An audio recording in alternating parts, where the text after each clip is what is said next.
Mr. Chairman, thank you very much. And Ms. Waters, thank you for coming by my office and meeting with me. We had, I think, a frank and open discussion, and I find you a very nice person and deeply, deeply committed personally to the kinds of things that you've devoted your career to.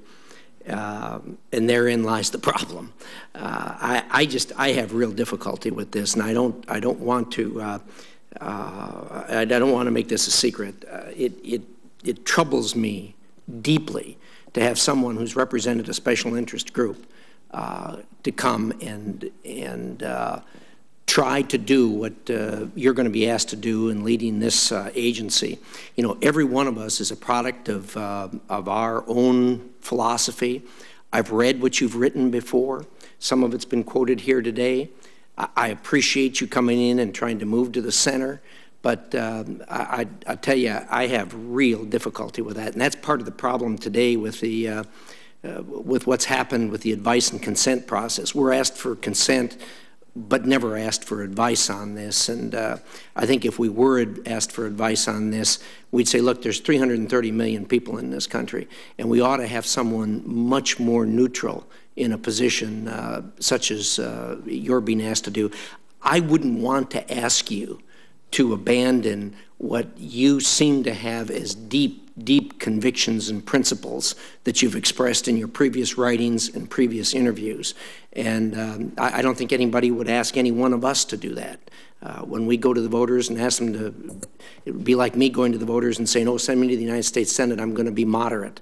I'm not moderate, I'm conservative. I've demonstrated that over my life. That's the deep feeling that I have, and I know you have deep feelings about some of these environmental things. I think taking out dams is a good example. I've read your writings about the commitment that you have as far as removing dams on the Snake River. I very much disagree with you on that. But nonetheless, I admire the commitment that you've had over your lifetime to the principles that you feel are important to you. I think it would be very difficult for you to lead this organization. You're going to be asked to promote people, to give people raises, to deal with people in the agency, and there's no possible way you can set aside the deep convictions that you have to the principles that you have expressed. And I wouldn't ask you to do that, and I don't think anybody should ask you to do that. Lastly, I would say that you've indicated you're going to recuse yourself from the items that you've been involved with since your agency is suing the organization to get certain things, and you said you're going to recuse yourself from that.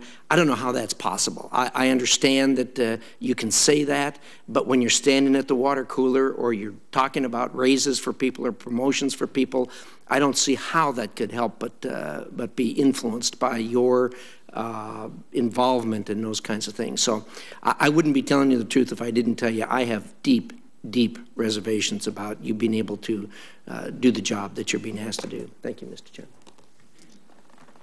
Senator Portman.